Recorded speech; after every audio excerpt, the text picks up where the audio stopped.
नमस्कार मित्रांनो, लग्नानंतर होईलच प्रेम या मालिकेच्या 16 ऑक्टोबरच्या भागामध्ये पार्थ जेव्हा आता काव्याच्या हातावरती भाजलेलं असतं ते बघतो, तर लगेचच तो क्रीम घेत असतो. तर काव्या त्याला म्हणते, अहो मी सांगते ना मला काही नाही झालेलं. तर पार्थ तिला म्हणतो, दिसतंय मला तुम्हाला काय झालंय काय नाही झालं ते, त्या इकडे हात पुढे करा तुमचा. असं म्हणून तो आता तिचा हात आपल्या हातामध्ये घेतो आणि तिला काही एक न बोलू देता तिच्या हातावरती क्रीम लावू लागतो. तर तेव्हा आता क्रीम लावत असताना काव्याला थोडं झोंबतं. तर पार्थ तिला सॉरी सॉरी असं म्हणत क्रीम लावू लागतो आणि काव्य आता त्याच्याकडेच बघत असते आणि मनात म्हणते, तुम्ही कोण आहात कोण देशमुख? कोमात गेलात, जगण्या मरण्याची सीमा पार करून परत आलात, अजूनही भाजल्याच्या वेदना जाणवत असताना माझी काळजी घेताय. आणि तेव्हा आता पार्थ सुद्धा तिच्या डोळ्यामध्ये बघू लागतो आणि थोड्या वेळाकरता ते दोघे सुद्धा एकमेकांच्या डोळ्यामध्ये हरवून जातात.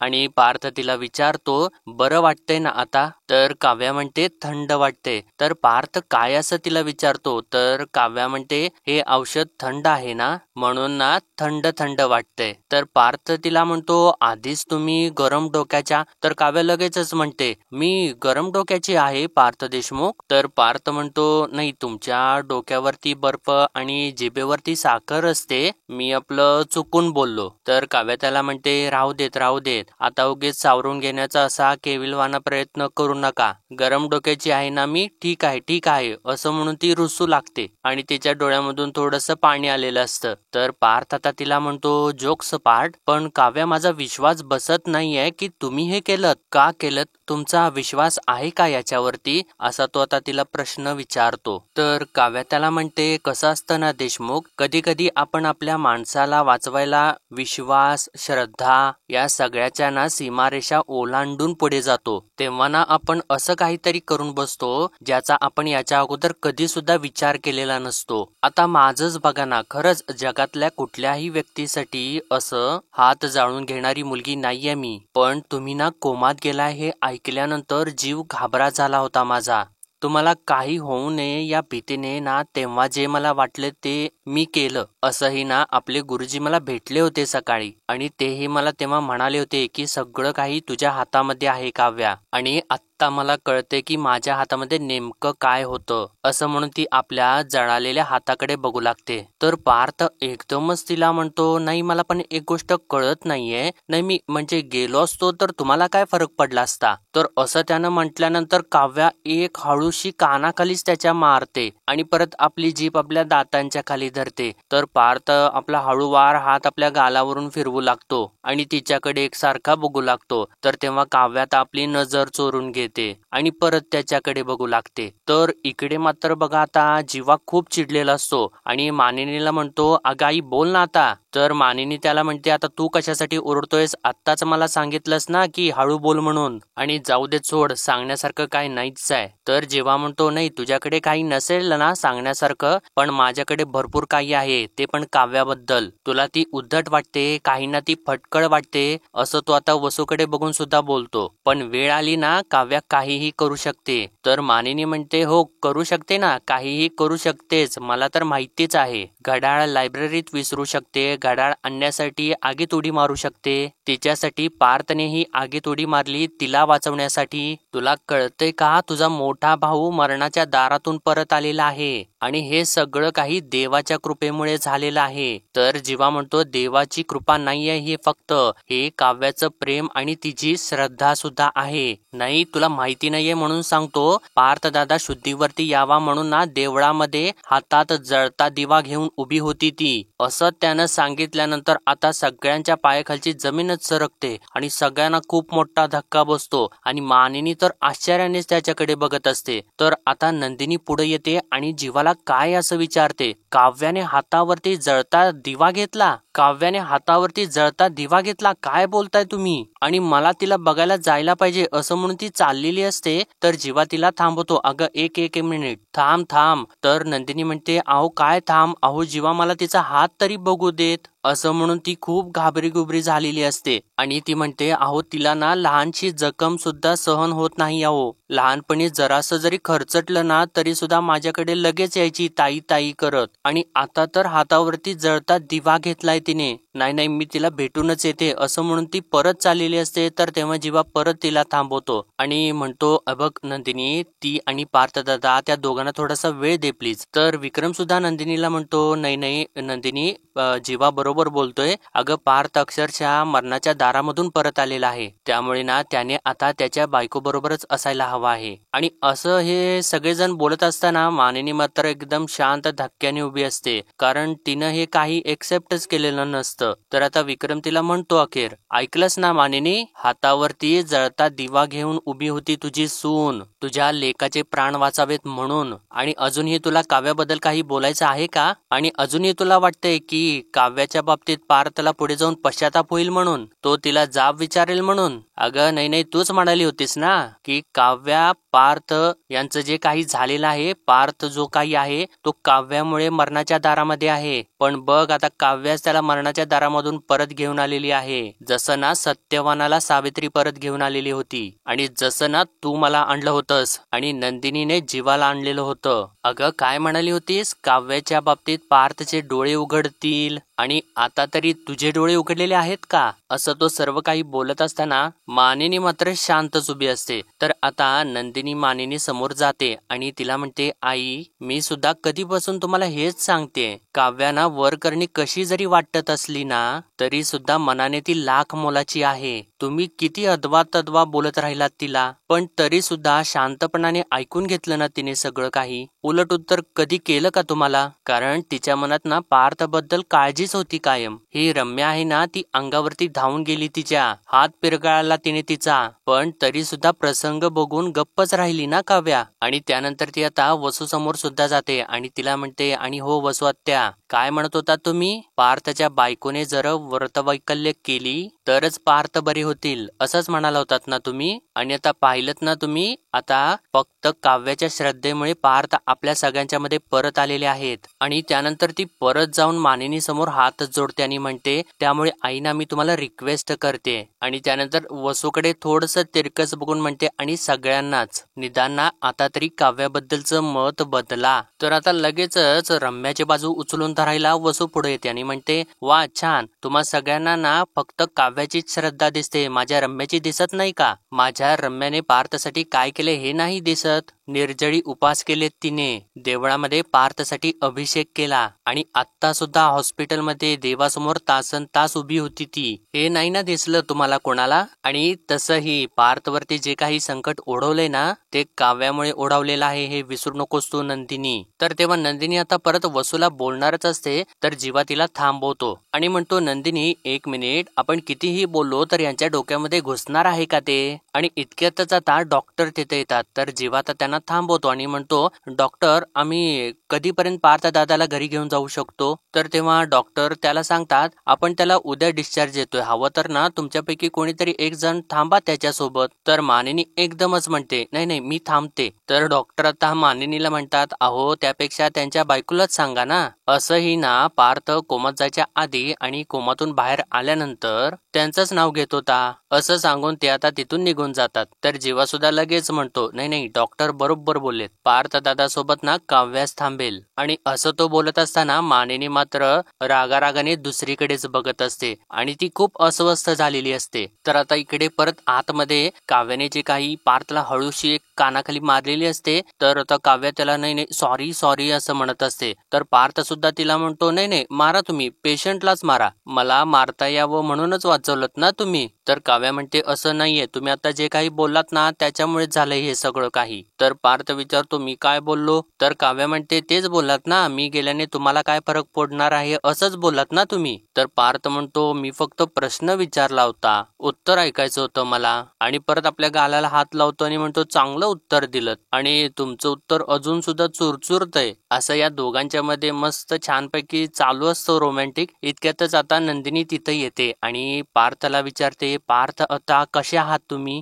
तर पार्थ सुद्धा सांगतो नाही मी ठीक आहे. आणि काव्याला आता नंदिनी म्हणते आणि तू हात जाळून घेतलास असं म्हणून ती तिचा हात तिच्या हातामध्ये घेते आणि म्हणते अगं केवढी जखम झालेली आहे ही असं म्हणून ती खूप टेन्शन मध्ये येते आणि म्हणते अगं काव्या काय आहे हे, किती मोठी जखम झालेली आहे, खूप त्रास नाही ना झाला तुला असं म्हणून तिच्या डोळ्यामधून टचकन पाणी येतं. तर काव्या तिला म्हणू लागते ताई ताई अगं मी ठीक आहे, काही नाही झालेलं मला, देशमुखांनी मलम लावलंय आत्ता. तर तेव्हा नंदिनी थोडीशी खुश होते आणि म्हणते अच्छा असं आहे का, मग आता तुला जरा बरं वाटेल आणि तुम्ही दोघं एकमेकांची इतकी काळजी घेताय मला खरंच खूप छान वाटलं असं ती आता डोळे पुसत पुसतच त्या दोघांच्याकडे बघत बोलते आणि सांगते मी काय म्हणते उद्या पार्थना ना डिस्चार्ज मिळणार आहे तर आम्ही सगळे निघतोय आता, तू थांब इथे पार्थ जवळ असं तिने सांगितल्या काव्या खुश होते आणि लगेचच म्हणते हो हो मी थांबते की. तर पार्थ तर भलताच खुश होतो आणि हसत हसत म्हणतो अरे वा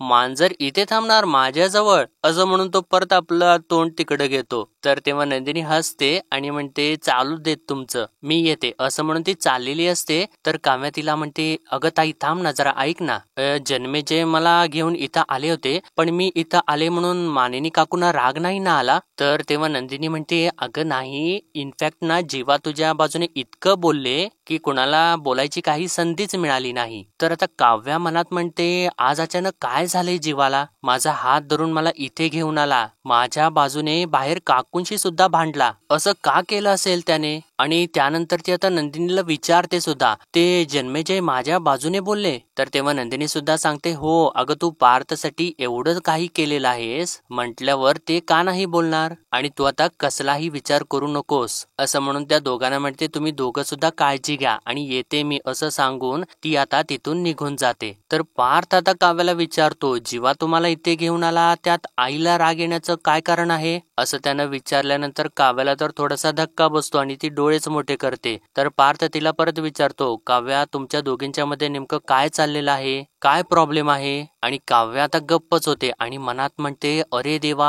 आता कसं आणि काय सांगू यांना. तर त्यानंतर आता नंदिनी घरी येते आणि जेव्हा तिनेच तोडलेलं आनंद निवासचं मॉडेल बघते तर तेव्हा तिला त्रास होऊ लागतो आणि तेव्हा तिला तो क्षण आठवू लागतो ज्यावेळेस भास्कर म्हणालेला असतो की जीवाने स्वतःनेच अप्रुव्हल दिलेलं आहे की त्याला आता या जागेवरती त्याचं प्रोजेक्ट उभा करायचा आहे. आणि त्यानंतर ती धावत बाहेर बुलडोझरच्या समोर गेलेली असते, तो क्षण सुद्धा तिला आठवतो. आणि इतक्यातच आता जीवा तिथे जेवणाचं ताट घेऊन येतो आणि नंदिनीला म्हणतो अगं नंदिनी तू सकाळपासून काही खाल्लेलं नाहीस. आणि तेव्हा आता नंदिनी विचारातून थोडीशी बाहेर येते. तर जीवा पुढे म्हणतो प्लीज थोडं खाऊन घे. तर नंदिनीच्या डोळ्यामध्ये थोडंसं पाणी असतं आणि ती नको म्हणून तिथून बाजूला जाते. तर जीवा तिला म्हणतो अगं असं काय करतेस, अगं मी तुला फसवलेलं नाहीये, अगं किती वेळेला सांगू मी तुला, अगं माझ्याकडून ते चुकून झालेलं आहे, अगं इन्व्हेस्टरने ऑलरेडी ती लँड विकत घेतलेली होती, मी फक्त अगं त्या प्लॅनच्या पेपर्स वरती सह्या केलेल्या आहेत, अगं मग मी कसं तुला फसवेन. तर नंदिनी त्याला म्हणते आपण का बोलतो या विषयावरती, हे बघा जे तुम्हाला करायचं होतं ते तुम्ही केलेलं आहे आणि आता मला जे करायचं आहे ना ते मला करू द्या प्लीज असं म्हणून ती बाजूला चाललेली असते. तर तेव्हा जीवा आपल्या हातामधलं ताट बाजूला ठेवतो आणि नंदिनीला म्हणतो एक मिनिट काय करणार आहेस तू.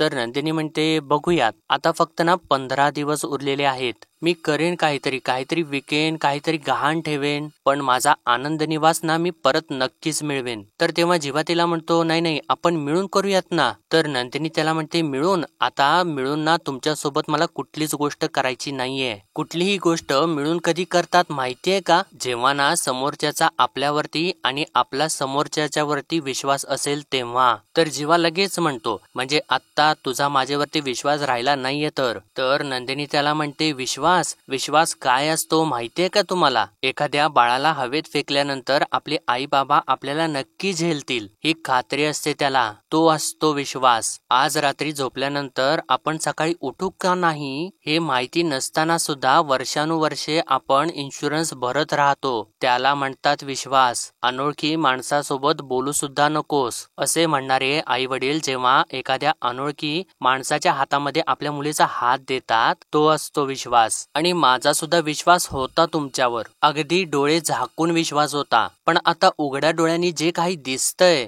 ते मान्य करण्याची इच्छा नाहीये माझी, असं ती बोलत असताना आता जीवा मात्र थोडासा अपसेट होतो. तर नंदिनी पुढे म्हणते, बाकी आयुष्यामध्ये माणसाला कधी ना कधीतरी ठेच लागतेच, पण ती जेव्हा आपल्या माणसाकडून लागते ना, तर तेव्हा त्यासारखं दुर्दैव कुठलंच नाही, असं तिने बोलल्यानंतर आता जीवाला मात्र खूप मोठा धक्का बसतो आणि तो कन्व्हिन्स करायचा खूप प्रयत्न करत असतो, पण त्याचा प्रयत्न मात्र काही सफल होत नाही. तर इकडे आता त्यांनी वसू आणि रम्यामधला सीन दाखवलेला आहे. रम्या खूप चिडलेली असते, म्हणते इथे उपास तापास केले मी, देवाला जाऊन प्रार्थना केली मी, तरी सुद्धा शेवटी पार्थ जवळ तिलाच राहायला मिळालं. तर वसू तिला म्हणते, अगं मग काय तू राहणार होतीस तिथे? तर रम्या तिला विचारते, का नाही, सांग नाही, का नाही? अगं मी काय परकी आहे का कोणी? या घरचीच आहे ना, आणि माझ्या पार्थसाठी मी काहीही करू शकते, तरीही मी का नाही? तर तेव्हा वसू तिला म्हणते, अगं रम्या, मानिनी पार्थची आई आहे, तरी सुद्धा डॉक्टरांनी तिला तिथे राहू दिलं नाही. डॉक्टर काय म्हणाले, पार्थ जवळ फक्त काव्या थांबेल. अगं मग असं असताना तुला तिथं कोणी राहू दिलं असतं का? तर रम्या सुद्धा म्हणते, नाही नाही, तेही बरोबरच आहे म्हणा, पण तुला खरं सांगू काही, माझा पार्थ ना बरा झाला यातच मला खूप आनंदाने समाधान वाटतंय, आणि माझ्यासाठी तरी माझा देव पावला, असं म्हणून ती खूप आनंदित होत असते. तर वसू तिला म्हणते, नाही, देव पावला हे जरी खरं असलं ना रम्या, तरी सुद्धा तू इतके उपास तापास केलेस, देवासमोर जाऊन प्रार्थना केलीस, अगदी निर्जळी उपास केलेस, पण आपल्या घरच्यांनी एका शब्दाने तरी तुझी विचारपूस केली का? कौतुक केलं का तुझं? अगं क्रेडिट तर सोडच, दिलंच नाही. पण या सगळ्याचं क्रेडिट कोण घेऊन गेली, तर ती काव्या. तर रम्या तिला मध्येच थांबवते आणि म्हणते, नाही नाही आई, एका व्यक्तीने तिला क्रेडिट दिलेलं नाहीये. अगं मामी, तू ऑब्झर्व केलंस का आई? मामी तिच्यावरती चिडलेलीच होती, आणि जीवा जर तिथे नसताना तर मामीने ना काव्याला हॉस्पिटलमधून सुद्धा हाकलून दिलं असतं, तिला ते आवडलेलंच नव्हतं. बरोबर आहे ना? असं ती विचारत असताना वसू मात्र कुठल्या वेगळ्याच विचारात हरवून गेलेली असते, आणि तेव्हा रम्या तिला जरासा हलवून विचारातून बाहेर काढते आणि म्हणते, अगं आई, तुझ्याशी बोलते मी, कसला विचार करतेस? तर वसू तिला म्हणते, अगं मी या गोष्टीचा विचार करते की मानिनीने तिला का क्रेडिट दिलं नाही, आणि हे आज नाही घडलं बरं का. मी बरेच दिवसापासून ऑब्झर्व करते की मानिनी बऱ्याच दिवसापासून ना काव्याशी व्यवस्थित वागत नाहीये. त्या दोघींच्या मध्ये असं काय झालंय, कशामुळे त्या दोघींच्या मध्ये ठिणगी पडली आहे ना, हे शोधून काढलंच पाहिजे. तर रम्या तिला विचारते, अगं मग आई, आता आपण काय करायचं? तर वसू म्हणते, भास्करच्या मदतीने आपण नंदिनीचे पंख छाटले ना, आता ना बारीक काव्याची. तरच आता या दोघींच्या मधलं बोलणं चालू असतं. तर इकडे नंदिनी अजून सुद्धा जीवाला बोलत असते, म्हणते, आयुष्यभराचा धडा शिकवून गेलात तुम्ही मला, आणि त्यासाठी ना मनापासून आभारी राहीन मी तुमची. तर जीवा तिला म्हणतो, अगं असं का करतेस, किती वेळा सांगू मी तुला? अगं मी मुद्दामून हे सगळं नाही केलेलं, शपथ सांगतो, असं म्हणून तो शपथ सुद्धा घेतो आणि म्हणतो, आय नो, माझ्याकडून खूप मोठी चूक झालेली आहे, मान्य आहे मला, नकळत का होईना पण झालेली आहे. अगं प्लीज मला समजून तर घे. तर नंदिनी त्याला म्हणते, अहो समजून घेत नाहीये का मी तुम्हाला? आजपर्यंत प्रत्येक वेळी जेव्हा जेव्हा तुम्ही अडखळलात, धडपडलात, त्या प्रत्येक वेळी ना तुम्हाला सावरण्यासाठी मी माझा मदतीचा हात पुढे केलेलाच आहे ना, पण तुम्ही काय केलं, त्या हातावरतीच घाव घातलात. असं तिने बोलल्यानंतर आता जीवाला मात्र खूप मोठा धक्का बसतो. तर नंदिनी आता परत त्याला म्हणते की मी आले होते का तुमच्याकडे मदत मागायला? नव्हते आले ना. माझा आनंद निवास मला जमेल तशा पद्धतीने, माझ्या पद्धतीने मी चालवत होते, मग तुम्ही का आलात मध्ये रस्त्यात? माझ्या आनंद निवासला माझा आनंद निवास, आपला आनंद निवास म्हणत राहिलात. अहो पण आपल्या वस्तूची, वास्तूची, आपल्या माणसांची आपण किती काळजी घेतो, आणि ही असली काळजी घेतलीत तुम्ही. जर ना निर्जीव वस्तूंची तुम्हाला काळजी घेता येत नाही, तर मग माणसांची कशी काळजी घेणार तुम्ही? तर असं ती बोलत असताना जीवाच्या डोळ्यामधून थोडंसं पाणी येत असतं, आणि तो आपले डोळे पुसत म्हणतो, हे बघ नंदिनी, तरी सुद्धा मला वाटतंय आपण करूया अगं सगळं. तर नंदिनी म्हणते, बास आता, खरंच बास जीवा, आता हा विषय ना मला पुढे वाढवायचा नाहीये. आता मला तुमच्याकडून मैत्रीचा, मदतीचा, नात्याचा कुठलाच हात नको आहे. आता यापुढे जे काही करायचं आहे ना ते मी करेन. बाकी जे आज आनंद निवासच्या 10व्या अॅनिव्हर्सरीला तुम्ही जे गिफ्ट दिलत ना, ते कायम लक्षात राहील माझ्या. असं ती रागारागात बोलते आणि तिथून बाजूला जाते. तर जीवाला त्या गोष्टीचा खूप मोठा धक्का बसलेला असतो आणि याबरोबरच आजचा भाग इथेच संपतो. तर मित्रांनो, आपण पुढील भागामध्ये पाहणार आहोत. इकडे आता हॉस्पिटलमध्ये काव्या पार्थ सोबत थांबलेली असते. तर तेव्हा अनिशाचा तिला फोन आलेला असतो आणि अनिशा फोनवरून तिला म्हणत असते, पार्थला त्रास झाला की तुला त्रास होतो. पार्थला काही हवं असलं की तू कासावीस होतेस. अगं काव्या, हे प्रेम नाही तर काय आहे, असं ती बोलत असते. आणि त्यानंतर आता पार्थ झोपी गेलेला असतो आणि काव्या त्याच्या शेजारी बसून असते आणि इतक्यातच पार्थ आपला हात आता काव्याच्या हातामध्ये झोपेतच देतो आणि तेव्हा काव्या त्याच्याकडे एक सारखी बघत असते. तर आता इकडे घरामध्ये नंदिनी जराशी रडत असते आणि देवासमोर हात जोडून उभी असते आणि ती गणपती बाप्पाला म्हणते, देवा मला माझा आनंद निवास परत हवा आहे. माझी काहीही चूक नसताना मला ही शिक्षा का मिळालेली आहे. काय करू मी, कशी बाहेर पडू या सगळ्यामधून. तर इतक्यातच आता तिकडून कोणीतरी मी सांगू का असं म्हणून येतं आणि ते कोण आहे ते मात्र त्यांनी दाखवलेलं नाही. आणि तेव्हा नंदिनी मात्र त्याच्याकडे बघते आणि ती थोडीशी आनंदित झालेली ते दाखवलेलं आहे. तर मित्रांनो, असेच डेली अपडेट पाहण्यासाठी आपल्या चॅनलला सबस्क्राईब करा आणि बेल आयकॉन दाबायला विसरू नका. धन्यवाद.